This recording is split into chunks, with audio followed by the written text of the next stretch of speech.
महिला नेत्री আছেন জেল ক্যাম্প পার্টির মঞ্চে উপস্থিত যে আমাদের বাড়ি উপাধ্যক্ষ দেবেন্দ্র দাদা আর যত এখানে আছেন জেলা কমিটি প্রখণ্ড কমিটি পশ্চিম বাংলার প্রদেশ কমিটি আর ঝাড়খণ্ডে যত আছেন এখানে জেল ক্যাম্প পার্টির আর সাথে সাথে যত মিডিয়া ভাইরা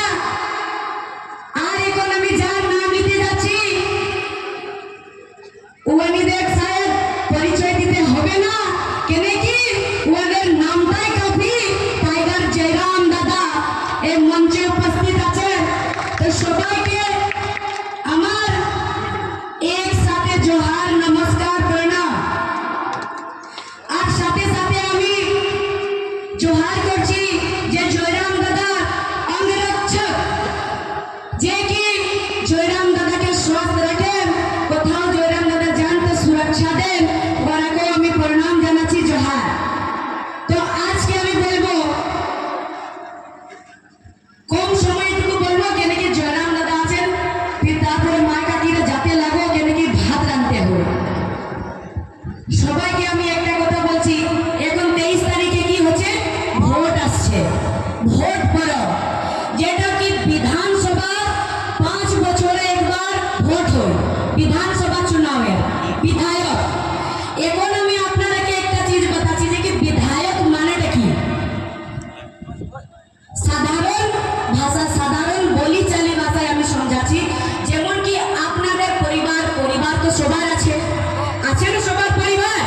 তো সবার পরিবারের যে মুখিয়া হয় কে থাকে শ্বশুর ভাসুর ইয়া ফির নিজের বড়টা ঘরের মুখিয়া তো ওরাই না থাকে আর জন লোকটা পরিবারটাকে সহি চালায় তো সেই রকম বিধানসভাটা যেমন আপনাদের এই জয়পুর বিধানসভাটা আছে সেটা একটা হলো পরিবার সেই পরিবারের মুখিয়া মানে বিধায়ক ওমন ব্যক্তিকে চুনা দরকার যেটা আপনাদের হর সমস্যাকে শুনে হর সমস্যায় সাথ করা হয় হর সমস্যার নিদান করে আর ওয়ালে বড় চিজ হচ্ছে যে কলকাতায় আপনাদের কলকাতায় আছে না বিধানসভা সেই সদন কলকাতা থেকে আছে সেই কলকাতায় সদনের ভিতরে যেটা মুখ্যমন্ত্রীকে নজর মিলাই কথা বলতে পারে কোনটা সহি আর কোনটা গলত সেই রকম পড়ালেখা বিধায়ক দরকার দরকার না আজকে সবাই জয়রাম দাদাকে পছন্দ করো কেন কেন কারণ আছে বহুত বড় কারণ আছে কারণ এটাই কি আমাদের ঝাড়খণ্ডের নেতা মন্ত্রী বড় বড় সাহেবগুলা সবাই নিজের মন মানি করতেছিলেন আর যত গরিব দুঃখী লোক কোনো যদি একটা দিদারা পেনশনটা যদি 2 মাস নাই আসে আপনারা যদি ব্যাংকে যাও তো ব্যাংক ম্যানেজারে কি বলে যে একটু বাইরে দাঁড়ায় না সেই এখন বড় লোকটা নেতাটা এসেছে ওয়ার কামটা হবে তারপরে তোরটা হবে বলে না যখন নেতা মন্ত্রীরা আসেন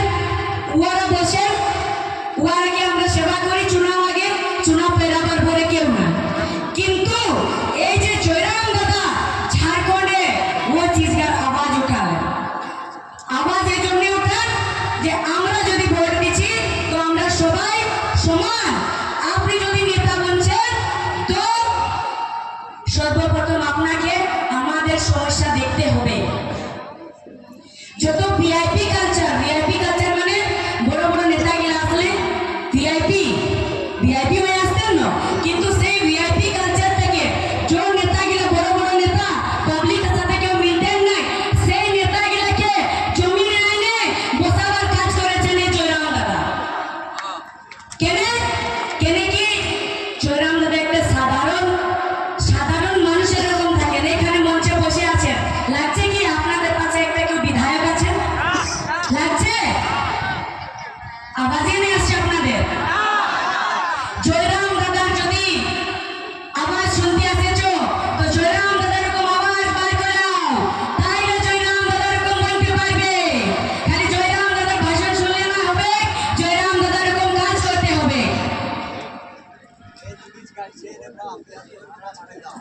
হ্যাঁ এখন বীজ গাছে গাছ বেঁধা হবে, একদম সহি কথাটা বললে। একটা আপনারা দেখে থাকবেন যে কি আমাদের ঝাড়খণ্ডে 2023-এ একবার বিধানসভা ঘেরাও হয়েছিল। সেই বিধানসভা 500 মিটার দূরে, যখন বিধানসভা ঘেরাও হয়ে আমরা সবাই বসেছিলি, আমাদের লিডার, আমাদের নেতৃত্ব জয়রাম দাদা, দাদা ওখানে দাঁড়ায় আমরাকে ওখানে বারে সব বাঁচাতে ছিলেন। সেই তখন পুলিশ প্রশাসন আসে জয়রাম দাদাকে লাঠি মারে পিটে ওকে নিয়ে গেলেন। জয়রাম দাদা ওখানে বলতেছিলেন যে আমি তো যাব, রুকো আমি যাব, কিন্তু ওরা মানলেন না, ফিরবি টাইনে মারে পিটে লেগলেন, টি শার্ট ফাড়ে। কেন? কেন কি ও তখন জয়রাম দাদার কাছে পাওয়ার নাই ছিল, কেন কি ও বিধায়ক নাই ছিলেন, সাধারণ একটা ছাত্র ছিলেন। সেই জন্য আমাদের হিম্মত হইল লেখবার। কিন্তু এখন সদনের ভিতরে, বিধানসভার ভিতরে জয়রাম দাদা মুখ্যমন্ত্রীর সাথে নজর মিলাই কথা বলেন, মুখ্যমন্ত্রী একটা চুল্লো কথা করতে পারে না, কিছু করতে পারে না, কিছু বলতে পারে না। কেন? কেন কি এখন জয়রাম দাদা কে সেই ডুমরি বিধানসভার লোকে বিধায়ক বানায়, পাওয়ার দিয়ে সেই সদনের ভিতর, বিধানসভার ভিতরকে ঢুকায় নিয়েছেন। তো ওই জন্যে আপনাদেরও যদি কাজ, যদি বহুত জায়গা আমি গেলাম গা, তো কিছু দিদিরা ছিলেন, সেই দিদিরা আমাকে জিজ্ঞাসা করলেন কি এই যে আপনাদের ক্যান্সি ছাপ আছে জেল ক্যাম্প পার্টি, এই জেল ক্যাম্প পার্টি আমাদের জন্য কি করেছে? তো আমি একটা চিজ বলছি, আপনাদের ঘরে যখন নতুন বহুটা বিয়া করে আনো, বিয়া করবার আগেই আসে আপনাদের ঘরে কাজ করে নেই, করে নেই কি গো? করতে পারবে নাই। আর দুসরা আমি উদাহরণ দিচ্ছি যে কি আপনারা এখন কোনো অফিসারের ডিসির কাছে যাবে, আপনাদের কথাটা শুনে না শুনে, তো সেই